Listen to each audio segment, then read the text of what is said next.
Friends, बाल मंदिर के इस YouTube चैनल पर आपका हार्दिक स्वागत। लास्ट लेक्चर के अंदर हमने उपसंयोजक यौगिकों के नामकरण के बारे में पढ़ा था, है ना। उसमें कुछ नियम दिए थे और आज हम उस नियमों में कुछ और एक नियम जोड़ रहे हैं और उस नियम को जोड़कर फिर कुछ यौगिकों का नामकरण करेंगे। आपके सामने यहाँ रेड मार्क से लिखा हुआ है कि अगर कोई ऐसा लिगेंड है जिस लिगेंड के नाम में ही डाई, ट्राई या टेट्रा शब्द का उपयोग हो रहा है, ठीक है ना। देखो क्या लिखा है कि लिगेंड के नाम में पहले से ही डाई, ट्राई, टेट्रा शब्द का उपयोग होता है और उस यौगिक के अंदर उस लिगेंड की संख्या ज्यादा है, 2 है, 3 है। अब पहले से डाई, ट्राई, टेट्रा शब्द आप यूज कर रहे हो और उसके अंदर और भी आ गया तो उनको इस प्रकार से प्रदर्शित किया जाएगा। अगर डाई है, 2 लिगेंड है ना, तो उसको बिस नाम से जाना जाता है। ट्राई मतलब 3 है तो उसके हिसाब से ट्रिस। फिर टेट्रा, पेंटा और हेक्सा, इनको इस प्रकार से दर्शाते हैं कि टेट्रा शब्द का है टेट्राकिस, पेंटा शब्द का है पेंटाकिस और हेक्सा शब्द का है हेक्साकिस के नाम से जाना जाता है। यानी इसमें संख्या ज्यादा है तो उसके हिसाब से इसको दर्शाया जाएगा, ठीक है ना। अब हम इसी के आधार पर 2 एग्जाम्पल यहाँ आपके स्क्रीन पर देख रहे हो, आप बोर्ड के ऊपर लिखे हुए हैं। हम इसका नाम कैसे करेंगे, नियम सारे वही है, बस थोड़ा सा ध्यान रखिएगा। देखिए, अब ये पूरा संकुल यौगिक है। इस संकुल यौगिक के इधर भी कुछ नहीं लिखा हुआ है और इधर भी कुछ नहीं लिखा हुआ है। तो अगर मान लो इसके ऊपर कोई आवेश नहीं होता तो ये उदासीन पूरा संकुल होता, लेकिन इसके ऊपर प्लस लिखा हुआ है, इसका मतलब ये धनायन के रूप में रहेगा, है ना। और धनायन के रूप में रहेगा तो इसमें जो केंद्रीय धातु परमाणु है उस केंद्रीय धातु परमाणु का नाम यथावत ही लिखा जाएगा, ठीक है। अब चलिए देखिए, ध्यान देना, इधर बहुत इंपॉर्टेंट है ये उदाहरण। देखिए, ये कोबाल्ट केंद्रीय धातु परमाणु, ठीक है। चलो, क्लोरीन Cl, ये शुरू होता है C से। अब देखो आगे लिखा हुआ है कोष्टक में ONO, नाइट्रो समूह। हमने कहा था नाइट्रो जो होता है ना NO2, वह उभयतंतुक लिगेंड के रूप में होता है जिसमें अगर ऑक्सीजन जुड़ती है तो उसे नाइट्रिटो कहते हैं और नाइट्रोजन जुड़ा हुआ रहता है तो उसे किसके द्वारा, नाइट्रो के द्वारा व्यक्त किया जाता है। यहां पर आपकी स्क्रीन पर लिखा हुआ है ONO, यानी ये नाइट्रिटो है। नाइट्रिटो किससे दर्शाते हैं, N के द्वारा, ठीक है। अब आगे देखिए EN हमने पढ़ा है एथिलीन डाईएमीन, एथिलीन डाईएमीन, है ना। तो एथिलीन डाईएमीन है तो इसको किसके द्वारा दर्शाते हैं, एथिलीन किससे शुरू होता है, E से शुरू होता है ना। अब आप इसमें अल्फाबेट के हिसाब से नाम लिख दो, लेकिन ध्यान रखिएगा यहां से कि ये एथिलीन डाईएमीन का होल्ड वाइज लिखा हुआ है। इसका मतलब एथिलीन डाईएमीन के कितने अणु हैं, 2 अणु हैं, है ना। तो हम एथिलीन डाईएमीन नहीं लिख सकते, उसमें यहां पर 2 के लिए, डाई के लिए क्या शब्द आता है, बिस शब्द का उपयोग किया जाएगा, ठीक है। चलिए देखो कैसे नाम लिखते हैं इसका। तो सबसे पहले हम इसमें क्या लिखेंगे, क्लोरो। तो सबसे पहले लिखो आप क्लोरो, ठीक है, ये आ गया। अब CN और E में E आता है तो ये 2 है, 2 के हिसाब से यहां से नाम लेंगे बिस शब्द का उपयोग करोगे। तो यहां पर क्लोरो और क्या लिखेंगे, बिस, ठीक है। अब ये जो नाम है इस नाम को कोष्टक के अंदर लिखा जाएगा अलग से, है ना। तो देखिए आप पहले तो इनको एक साथ लिख दो, क्लोरोबिस, ठीक है। फिर कोष्टक के अंदर हम लिखते हैं एथिलीन डाईएमीन, एथिलीन डाईएमीन, ठीक है, ये आ गया। इस कोष्टक को कर दो बंद, ठीक है। अब आगे क्या आ रहा है, नाइट्रिटो। तो इसको आगे लिखेंगे नाइट्रिटो, नाइट्रिटो। और पीछे देखो सब आगे, अब पीछे क्या आ रहा, कोबाल्ट। तो कोबाल्ट को सीधा हम केंद्रीय धातु परमाणु को पूरा नाम लिखेंगे। ये आ गया नाइट्रेट ऑफ कोबाल्ट। अब इसकी हम क्या निकालेंगे, ऑक्सीकरण संख्या। समझ गए क्या लिखना है, ध्यान दीजिएगा। एथिलीन डाई एमीन के दो अणु हैं, इसलिए डाई शब्द का उपयोग ना करके इसमें डाई के स्थान पर किसका उपयोग किया जाएगा, बिस शब्द का उपयोग किया जाएगा। ये अब आपको इसमें ऑक्सीकरण अंक निकालना है कोबाल्ट का। ठीक है, देखिए cobalt X -1, nitrate -1, ethylene diamine का होता है 0 बराबर, अब ऊपर प्लस लिखा हुआ है यानी 1 है। ठीक है, अब x बराबर क्या हो जाएगा, ये -1 उधर जाएगा प्लस में बदल जाएगा, ये भी उधर जाएगा प्लस में, यानी कितना आया 3। तो इसमें ऑक्सीकरण अंक कोबाल्ट का कितना है, ये 3 ऑक्सीकरण अंक कहलाएगा। इस तरह से इस प्रकार के यौगिक का नाम हम ऐसे ही करते हैं। ये ऑक्सीकरण अंक आपको रफ में लिख के और फिर बताना है आगे। ठीक है ना, अब ये अपना नाम है। अब ऐसे जैसे यहां नाम लिख गया, हमने क्या कहा कि जब हम इनका नामकरण करते हैं तो नामकरण के अंदर सीधी सी बात है, सल्फेट, अब सल्फेट है तो इसके हॉल्थराइड है। देखो ये पूरा धनायन होगा और ये ऋणायन है। हमेशा धनायन और ऋणायन की संख्या नहीं लिखी जाती है, आपको पता है। अब हम इसका नाम करते हैं। देखिए ये है एथिलीन डाई एमीन, एक ही है, लेकिन एथिलीन डाई एमीन के आगे क्या लिखा हुआ है, हॉल्थराइड 3 है, तो 3 के लिए यानी ट्राई होता है, लेकिन यहां पर पहले से डाई शब्द का उपयोग किया गया है, इसलिए हम यहां ट्राई के स्थान पर क्या लिखेंगे, ट्रिस। पहले बिस लिखा था इसके अंदर और अब ट्रिस लिखेंगे इसके अंदर। ठीक है, 3 है ना, ये कौन सा ले रहे हैं, इसके लिए ये ट्रिस। ठीक है, अब देखिए आप क्या लिखेंगे, सबसे पहले ट्रिस 3, फिर कोष्टक में लिख दो ethylene diamine, ethylene diamine, इसको कोष्टक में बंद कर दिया, ये ट्रिस अलग है। ठीक है, अब ये धनायन है तो कोबाल्ट क्या आया, कोबाल्ट, फिर इसका ऑक्सीकरण अंक आएगा और लास्ट में सल्फेट है। ध्यान रखिएगा इसमें ट्राई नहीं आएगा क्योंकि धनायन और ऋणायन की संख्या नहीं लिखी जाती है। ये पूरा धनायन है, भले हॉल्टोइड लिखा हो कोई मतलब नहीं है हमें। ठीक है ना, अब आगे लिखेंगे अपन सल्फेट। ठीक है, अब आपको इसका ऑक्सीकरण अंक निकालना है। देखो कोबाल्ट X प्लस, अब हॉल्टोइड है ना तो किसके रूप में लिखेंगे, 2x के रूप में। एथिलीन डाई एमीन का कितना होता है 0। ठीक है, प्लस अब सल्फेट है माइनस का 2 इंटू 3 है ना, बराबर क्या आ जाएगा 0।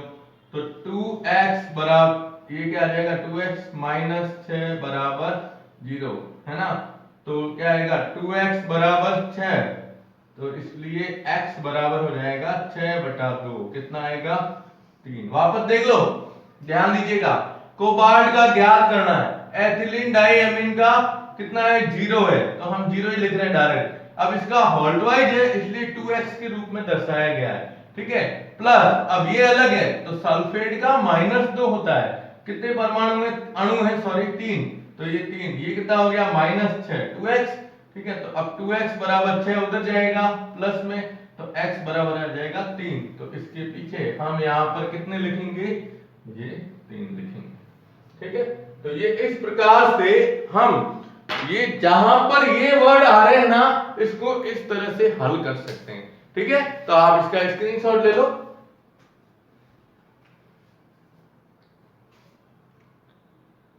कि आपके स्क्रीन पर ये 4 एग्जाम्पल और मैंने लिखे हैं, है ना। अब इन 4 एग्जाम्पल को भी अपन हल कर देते हैं। सबसे पहला एग्जाम्पल देखो आप, इसके अंदर लिखा हुआ है Na, फिर संकुल यौगिक के अंदर लिखा हुआ है BH4। ठीक है, अब आपको पता है कि ये पहला यहां पर धनायन है तो ये दूसरा क्या होगा, ऋणायन के रूप में लिखा जाएगा। अब इसका नाम क्या लिखते हैं अपन, तो साहब ये है सोडियम, क्या नाम आया, सोडियम। ठीक है, अब हम इस संकुल का नाम करते हैं, यानी ये धनायन है तो ये पूरा किसके हिसाब से, ऋणायन के रूप में लिखा जाएगा। और जब ऋणायन के रूप में लिखेंगे तो केंद्रीय धातु परमाणु जो होता है उसके नाम के पीछे ऐड शब्द का उपयोग किया जाएगा, है ना। तो आप देखो इसमें 4 आ रहे हैं हाइड्रोजन, है ना, तो इसको लिखेंगे टेट्रा। क्या लिखेंगे? 4 के लिए टेट्रा, और हाइड्रोजन को लिखेंगे हाइड्रो। क्या नाम आएगा? हाइड्रो। और बोरोन है तो बोरोन में नाम के पीछे एट लगता है तो इसको लिखा जाता है बोरेट। क्या लिखा जाएगा? Borate, tetra hydro borate. अब आपको इसमें बोरोन का ऑक्सीकरण अंक निकालना है, निकाल सकते हो। तो बोरोन का ऑक्सीकरण अंक निकालना है, मतलब देखो हाइड्रोजन सोडियम का कितना है? प्लस का 1 इंटू 1, ठीक है, प्लस बोरोन का निकालना है। अब ये हाइड्रोजन हाइड्रेट के रूप में यानी -1 इंटू 4 बराबर 0, तो ये क्या आ जाएगा? 1 प्लस एक्स बराबर 4। क्यों? क्योंकि ये माइनस के 4 हो जाएंगे, माइनस के 4 होते जाएंगे प्लस के, तो x बराबर 4 माइनस 1 कितना हो जाएगा? प्लस का 3। धातु है तो 3 रहेगी, तो इसके हिसाब से प्लस के अंदर ये 3 लिखी जाएगी। ये आपको ऑक्सीकरण अंक इसमें यूं बताना है, ठीक है। इसके बाद ये उदाहरण है, यहां देखो आप, यहां जिंक के आगे 2 लिखा हुआ है, तो जिंक के आगे 2 है मतलब डाई जिंक नहीं लिखेंगे, जिंक को हम एक ही मतलब एक रूप में ही लिखेंगे, डाई ट्राई वगैरह नहीं लगते हैं। तो ये धनायन है तो ये पूरा क्या है? ऋणायन है ना। अब आप इसका नाम लिख सकते हो, चलिए लिखिए। देखो पहले ये जिंक है तो सबसे पहले लिख दोगे आप जिंक, ओके। अब इसको पूरा एक साथ, तो हेक्सासाइनो, हेक्सासाइनो, और ये क्या आ जाएगा? फेरेट। फेरेट क्यों आएगा? क्योंकि यहां पर हम देख रहे हैं ये पूरा ऋणायन है। अब आपको इसका ऑक्सीकरण, किसका? आयरन का ऑक्सीकरण अंक निकालना है, ये आप खुद निकाल लीजिएगा, ठीक है। ये याद रखना, ये निकालना है, निकाल दोगे? चलो मैं बता देता हूं, फिर आप भूल जाओगे।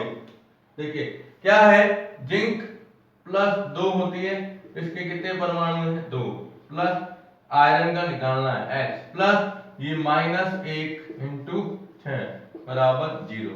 अब देखो ये हो गई 4 प्लस x माइनस 6 बराबर 0, 4 प्लस x बराबर 6 हो गया, इधर गया तो x बराबर 6 माइनस 4 बराबर कितना आया? प्लस का 2। तो इसमें आयरन का या फेरेट का कितनी हो जाएगी? ये 2, ठीक है। ये थोड़ा सा ध्यान रखिए, ठीक है। अब वहां देखो, चलो वो एग्जांपल मैं आपको दे देता हूं, आप अपने आप करना, सेल, ठीक है, खुद कीजिएगा। ये अपन लेते हैं, ये आपके सामने जो उदाहरण है, ये उदाहरण ऐसा है कि इसमें 2 संकुल यौगिक है। अब पहला धनायन है और दूसरा क्या है? ऋणायन है। तो आप क्या करोगे, इसमें इसका नाम करोगे धनायन के रूप में, ठीक है, और इसका नाम करोगे ऋणायन के रूप में, दोनों का अलग अलग निकालना है। अब बात आती है केंद्रीय धातु परमाणु का ऑक्सीकरण अंक कैसे निकालें। देखो इस पूरे को देख लो आप, इस पूरे के ऊपर कुछ भी नहीं लिखा हुआ है, इसका मतलब ये प्लस के रूप में। क्यों? क्योंकि अगर ये सिंगल होता, ये नहीं होता इसके साथ, तब तो हम इसको उदासीन मानते, है ना। लेकिन इसके साथ में ऋणायन जुड़ा हुआ है, इसके ऊपर भी कुछ नहीं है, इसके ऊपर भी। जैसे अपन NaCl लिखते हैं तो हमें पता है कि ये धनायन है, ये ऋणायन है, इन दोनों में क्या होता है? +1 और -1 होती है। वैसे इसी तरह इसमें भी बताना है कि इसके ऊपर अपन मान लेते हैं कितना है? +1 है, और इसके ऊपर कितना है? -1 है। अब आप इसको लो पहले, ठीक है। देखिए ये अब पहले क्या आएगा? टेट्रा एमीन, टेट्रा एमीन, ये क्या आएगा? डाई क्लोरो,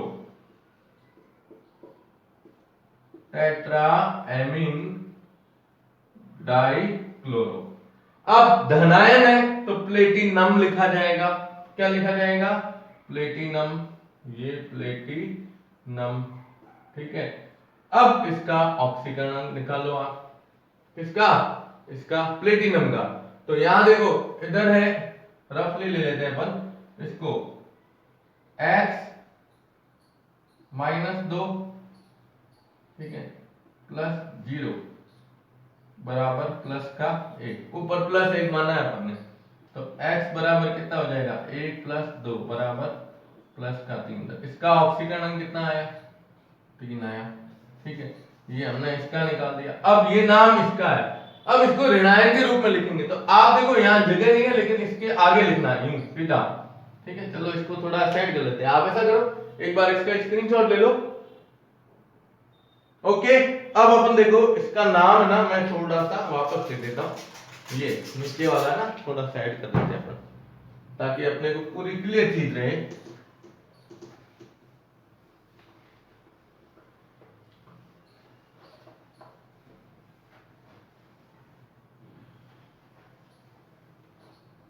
देखिए अब हम इसका नाम लिखते हैं, पहले इसका लिखते हैं, तो क्या आ रहा है टेट्रा एमीन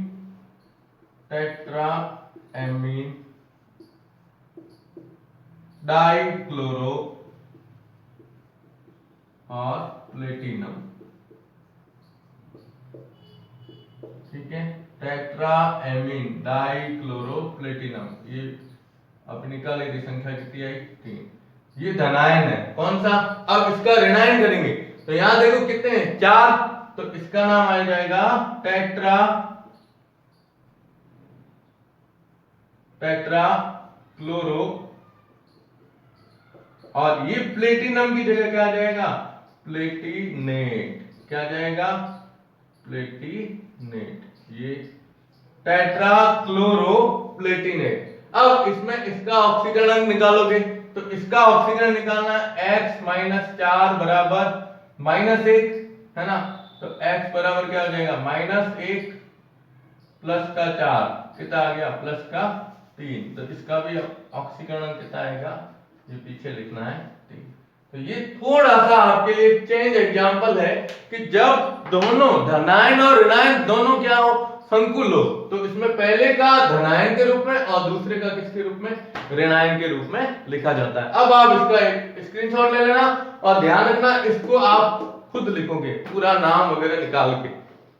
ओके, तो आज हमने विशेष तौर पे कुछ एग्जांपल लिए, मतलब उप सहसंयोजक यौगिक वाला जो लास्ट पार्ट हमने लिया था उसको आगे बढ़ाया है। नेक्स्ट वीडियो के अंदर हम लेंगे, इसके अंदर आपको सूत्र दिया हुआ है, नाम लिख रहे हो आप, अब हम लेंगे नाम लिखा हुआ होगा और उसका सूत्र कैसे बनाया जाता है, इससे थोड़ा सा अलग पॉइंट आएगा, ठीक है। तो बाल मंदिर बाड़मेर के यूट्यूब चैनल को ज्यादा से ज्यादा सब्सक्राइब कीजिएगा, ये पार्ट बहुत अच्छा इंपॉर्टेंट टॉपिक है, पूरे सब अच्छी तरीके से पढ़ते रहिएगा। धन्यवाद।